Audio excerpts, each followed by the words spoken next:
The chairman of the Iebc insinuating that he can postpone or cancel the forthcoming by-elections in Kalou next week. With me is Andrew Muge, my lawyer, and the Honorable Jerry Minor, also my lawyer, whom I have consulted very closely on this very worrisome statement by the chairman of Iebc, because it has serious implications to the next general elections that are scheduled to happen next year in accordance with the 2010 Constitution. Tomorrow, 11th July 2026, marks exactly 1 year since the Independent Electoral and Boundaries Commission commissioners were sworn into an assumed office. We have not once, not twice expressed our displeasure with omissions and commissions of the Iebc. Over and above the constitutional and legal provisions, winning the trust of the people of Kenya, who are supreme, remains paramount. You are well aware of the trust issues the people of Kenya have with the Iebc commissioners ahead of the 10th August 2027 general elections, from the way they were appointed and the perception that they are proteges of William Ruto. Article 81 of the Constitution of Kenya 2010 outlines the core principles that govern the country's electoral system and process. It dictates that all elections and elected public bodies must comply and ensure the freedom of citizens to exercise their political rights, ensure that all elections are free and fair, ensure that elections are conducted in secret ballots, free from violence, intimidation, improper influence or corruption, ensure that elections are transparent and administered in an impartial, neutral, efficient, accurate, and accountable manner. Further, Article 38 of the Constitution of Kenya protects the political rights of all citizens, establishing the framework for democratic participation by guaranteeing 1, the citizens' freedom of political choice, 2, the citizens' right to vote without unreasonable restrictions, 3, the citizens' right to express their will and participate in free, fair, and regular elections. Unfortunately, the Iebc has fallen short and has failed to uphold and apply the laws of this great republic. The Iebc has decided to turn a blind eye and not to be accountable or impartial. We are able to demonstrate to Kenyans how this has been achieved by using a case example. On 27 November 2025, election violence was witnessed in the by-elections held in the constituencies of Bere North, Malava, and Narok Ward Township. Mr. Chairman of Iebc, your silence and tolerance of the electoral malpractices prove that you cannot be trusted to deliver free, fair, and transparent and verifiable elections. There was brutal violence, outright voter bribery by the state, among other malpractices, and your silence was very loud. There was extreme violence in Kaspul Kabondo. In Emurua Dikir, the recently concluded by-elections, all meetings were conducted in the evenings and late in the night.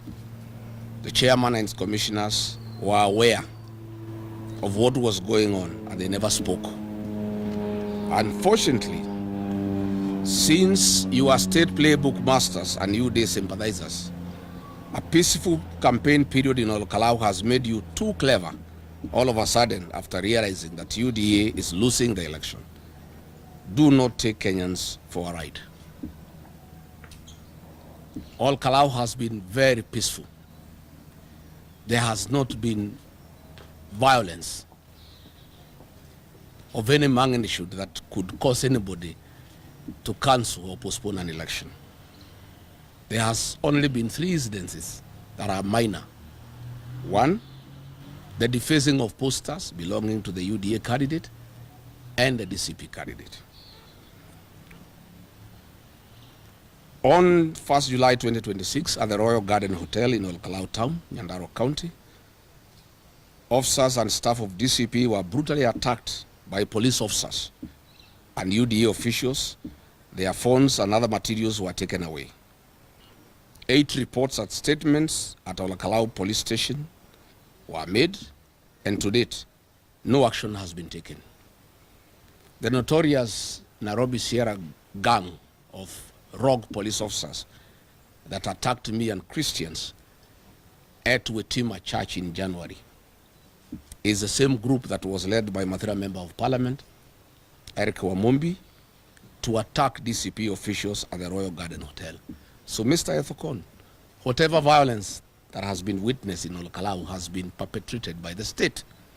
You cannot therefore say you can punish the people of Kalou by postponing their elections on account of violence, whereas it is the government that has created violence in Kalou. The people of Kalou are very peaceful. All the candidates are working together and nobody is fighting each other. The little violence that has been witnessed in Kalou has been done by the state. And we wonder, Mr. Ethekon, you never condemned violence in Bere. You didn't condemn violence in Kaspul Kabondo. You didn't condemn violence in Malaba. How come you are condemning non-existent violence in Kalou and threatening to postpone an election for non-existent violence? What is in Kalou is anticipated violence, and I'll be explaining. All this violence is being organized by Mathira Member of Parliament, Eric Wamumbi, and his wife, and Moses Kuria, using goons brought to Kalou from outside the constituency. As we speak, this morning, the Nairobi Sierra team is in a hotel in Kalou under the command of Eric Wamumbi and his wife, Betty Maina. And this morning, a team of heavily armed officers have left Muranga to join this team at the request of Betty Maina, headed by Felix Mayu, an officer from Maragua Police Station. All those officers are heavily armed in plain clothes, and they are going to join the Nairobi Sierra in preparation of violence in Kalou. What we are saying is that the violence is by the state. The people of Kalou are very peaceful, and there is no violence between the people of Kalou among themselves.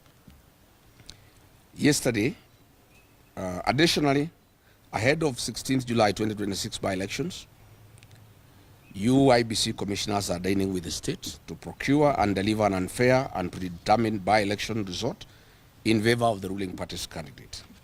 Please allow the people to decide.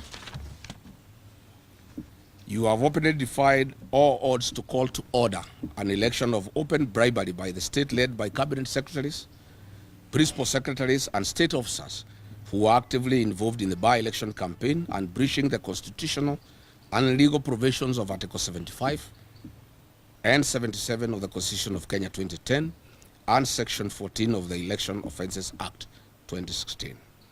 The world and the citizens of Kenya have all witnessed the brazen breaches of the constitutional and legal safeguards aimed at guaranteeing a free and fair and verifiable election. Let me pay special tribute to the media that has captured the wanton bribery by state officials in Kalou. All the newspapers, all the TVs, I want to thank the media. And the chairman of Iebc is now complaining there is bribery in Kalou and saying he can cancel the election because there is bribery. Yet the media has been capturing every day, mainstream media, social media, everybody has seen the wanton bribery going on in Kalou by state officials. Mr. Chairman, how can you threaten to cancel an election because state officials are bribing people, yet you have the law to stop them? You have not summoned any of them. You have not ordered them out of Kalou. Why do you want to punish the people of Kalou? Over the last few weeks, state officers and top government officials are on the Kalou by-election campaign trail and on a bribery spree. Indeed, the government officials are actually more than the voters in Kalou. Helicopters are almost causing accidents in the air. We need to establish a traffic department to control traffic in the air because of the helicopters in Kalou. The number of fuel guzzlers in Kalou. All hotels are full. There is no accommodation facility in Kalou because of the government presence. And they are all doing bribery during daylight and at night. Miraculously and curiously, the government of Kenya's development agenda has crystallized in one constituency at the same time. And we have seen the issues of government tokens, including mattresses, gas cylinders, cash handouts, water pipes, purchase of IDs, police intimidation, violence. In fact, even a train has been given to the people of Kalou, and 2 days ago they even have received boats in a dam where there is no fish or fingerlings. The chairman of Iebc, Mr. Ethekon, has remained silent when William Ruto has used over 1 billion Kenya shillings in cash in bribes and put 10 billion shillings of taxpayers' funds through his agents to bribe voters until the election in favor of the UDA candidate. After all these schemes have failed and the government polling machinery have reported that the UDA party candidate is performing dismally, Iebc gets instructions and through their chairman, Mr. Ethekon, threatens to postpone or cancel the elections. And we are asking Mr. Ethekon, where were you? This bribery has gone on for the last 2 months. Why didn't you stop it? There is no violence in Kalou. Violence was in Malava, you never stopped it. Violence was in Narok, you never stopped it. In Kaspul, Kabondo, people were killed, you didn't stop the election. You are now being used by William Ruto to postpone the election because he knows he faces a humiliating defeat next week. Please, Mr. Ethekon, treat the people of Kenya with some bit of intelligence. Where have you been? Do you live in this country? Bribery by state officials is documented every day. And then you come up yesterday to cry. You are crying to Kenyans to do what? You are the one in charge of Iebc. You are the one who is supposed to stop bribery by state officials. Or you are saying all you can do, you are helpless, they stop the election. Oh, there is violence. Which violence? By the state. Ask the IG to stop violence. The people of Kalou are peaceful. You know, Iebc is clearly biased. The Honorable Wajiko Muhia, the MP for Kipipiri, gave a caution that IDs are being bought by UDA for the purposes of giving them to outsiders to come and vote, and asked the people of Kalou not to allow outsiders to come and vote in Kalou. And Iebc hastily summoned her and tried her in her absence and without her lawyers. Yet, UDA has been bribing people openly. You have never raised a finger. Instead of summoning them, you want to stop the election. Give us a break.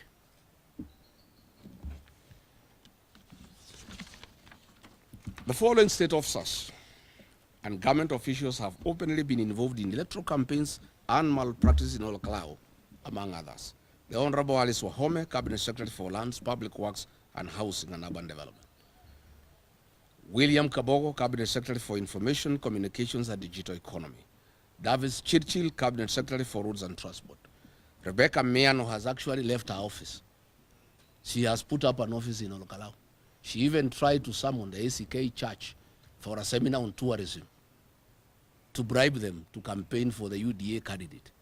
And the ACK parish minister stood her off. She had called them for a seminar in Naivasha.